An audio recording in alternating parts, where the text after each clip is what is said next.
Hey, what's going on, everybody? This is AJ and I'm coming to you with another video. And today is Tuesday, so you know what that means. It's Transparent Tuesday. So let's get transparent.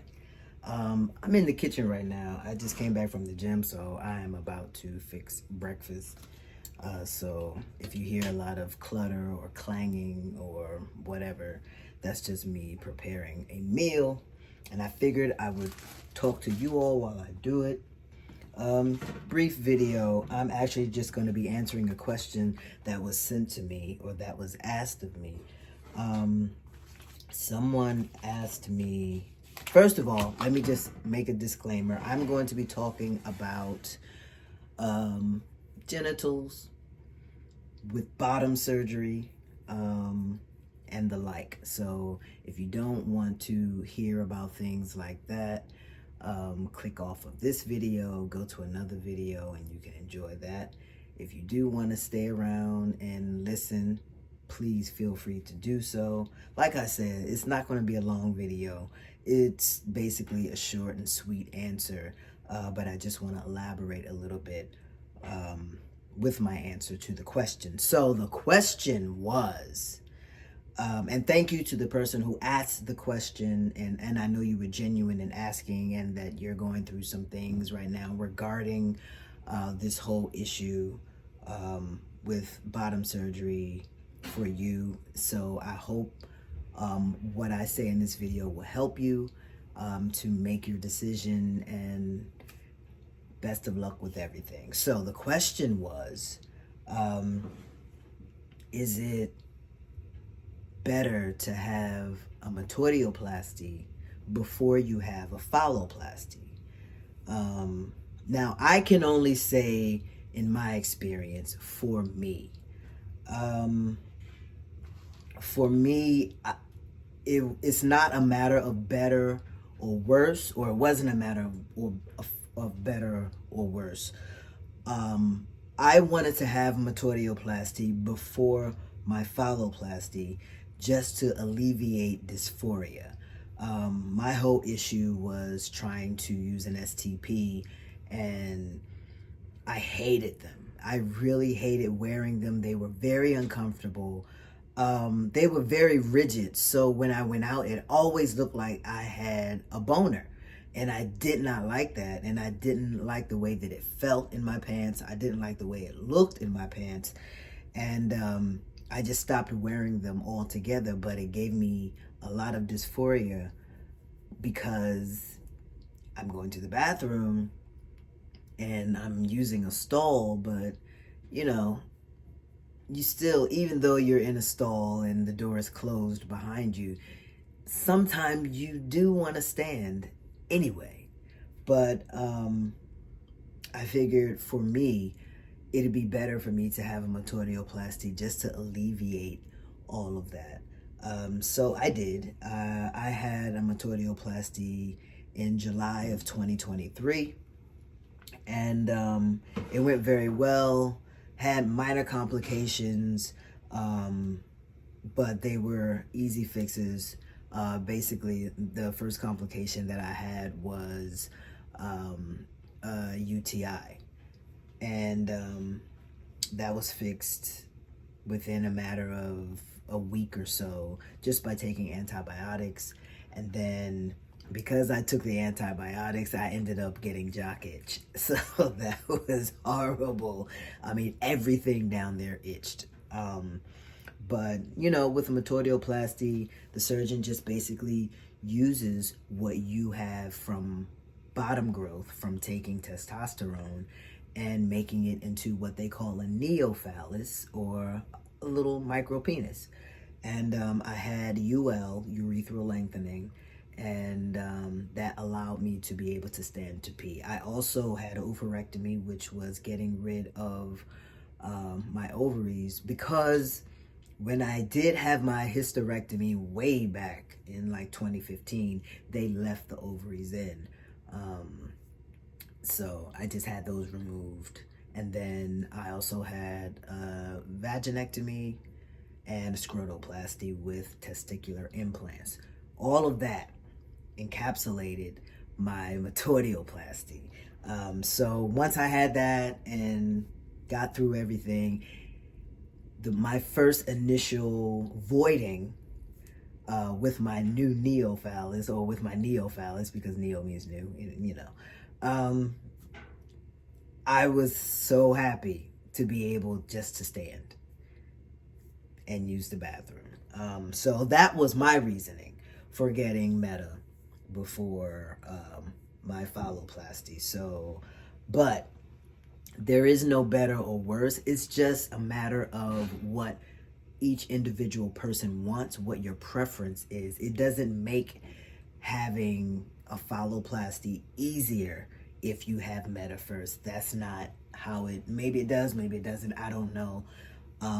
But I don't think that, you know, it matters in that aspect. What matters is what you as an individual want to do, how you feel you need to move forward with that decision.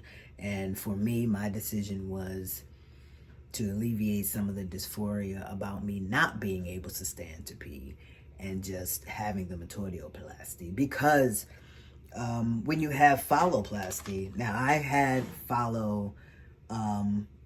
August of last year, August of 2024, I had stage 1 MLD phalloplasty. And I'll be having stage 2 in like maybe a little over 2 months. I'll be having it April 30th. And the one thing about stage 1 is it's basically just the creation of the phallus. So I knew that before I had the METOIDIOPLASTY, and I knew that even if I had phallo first, I still wouldn't be able to stand to pee yet, because it's just the penis. It's nothing else.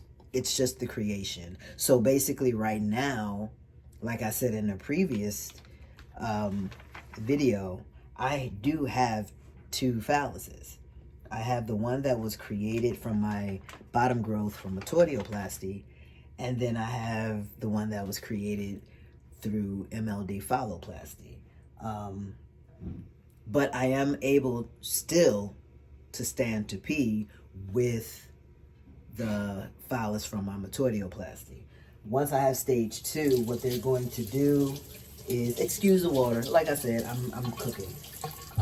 What they're going to do in stage 2 is bury my smaller phallus into the bigger one.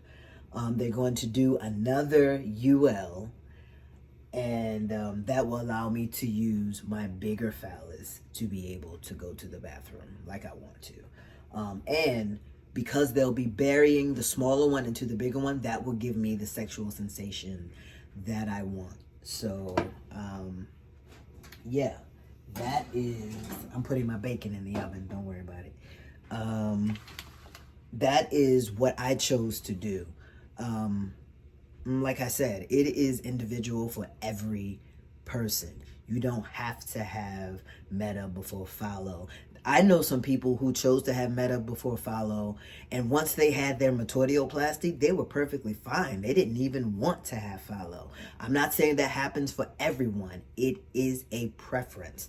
I knew phallo was going to be my next step after Meta. I knew that I wouldn't necessarily be completely satisfied with Meta. It just helped to alleviate the dysphoria of me not being able to stand to pee. And it did help.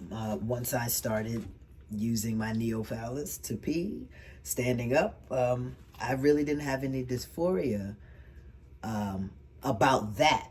I still wanted to have a phalloplasty because I still had dysphoria about not having a penis. But being able to stand to pee it helped a lot. It really did help a lot for me. So, yeah, I can't say that it will be for everyone. I mean, it is a personal preference. It's a personal preference. Some people are happy with METOIDIOPLASTY. Some people not so much. You know, once they get it. And then, it's said that when you have a gender affirming surgery, once you have it, to alleviate that dysphoria, sometimes another type of dysphoria may come up regarding your body. And that's perfectly natural because it is what it is. But you do whatever you can to try to combat that dysphoria, to combat those feelings, and you do what you need to do. So that's what I did. I just wanted to have a metoidioplasty. And it was funny because before I even asked my surgeon if I could have meta before follow, he was like, would you like to have a metoidioplasty before you see the surgeon about follow? And I'm like, actually, yes. Yes, I would. So that's how that whole scenario played out for me. It was almost like it was confirmation that, yes, that is what I actually needed. I wanted phalloplasty. I needed metoidioplasty. So, yeah, it's a preference for each individual person. So it's not something that's mandatory. It's just based on your need and your want regarding bottom surgery for you, for your mental health and everything like that. So yes, like I said, I will be having stage 2 phalloplasty in a couple of months in April. So I will let you all know how that goes, and how everything is faring as far as my recovery. And that will be the time when, after they do the UL, that will be the time when I will actually be able to finally use my bigger penis, because at that time that will be the only one that I will have because of the burial. I'll be able to use it to stand to pee regularly. Now, I will say, with metoidioplasty, yes, I can stand to pee, but I have to stand very, very closely to the toilet. And it takes practice to aim correctly. I've had a few little minor spills. That is not something that you want to do every day. So you got to practice. You do. It's almost like learning how to use an STP before you actually take it out of your home. You have to learn how to use it in your home to make sure that there are no accidents, there are no spills, because the last thing you want is to be out in public and using a public restroom with your STP and you have pee running down your leg. Like, that is very uncomfortable. So it's just like that. You just have to practice a lot. So once I had my metoidioplasty and I was able to pee standing up, it was just a lot of practice. It really was. And like I said, I was very, very close to the toilet. And even when I go into public restrooms, I'm still very, very close. Now, do I use urinals? I will add this as a bonus to the question. Do I use urinals when I go into the restroom? Right now, no. Because as I said, it's a micro penis. And I can't so much, for lack of a better term, pull it out because it's just there. So I still use the stall, but I'm able to get closer to the toilet and just go to the bathroom. So yeah. So for anyone who was contemplating whether they should or they shouldn't, it's up to you. This video is not to direct you one way or the other. It's just to basically tell you my experience and my why of having a metoidioplasty. All right. So thank you to the person who asked the question, and I really, really hope that this helps to help you make the right decision for you. So thank you. Thank you again for that question. And if anyone has any other questions about my transition or transitioning in general, hit me up in the comments. I'll either answer you in the comments or I'll do a video about it. If you have any questions about MLD PHALLOPLASTY, let me know. I will do a video on it. Because as I stated before, there isn't a lot of information on YouTube or basically anywhere else about MLD PHALLOPLASTY, the beginning stages, why you're in it and what happens afterward. I'm giving you that information because I'm going through it. And I want to take you along on each and every part of my journey. So yeah, hit me up if you have any questions. I have no problem in answering them. Just make sure you ask respectfully. And I will give you an answer again, either in the comments or I will do a video on it, all right? Please do me a huge favor.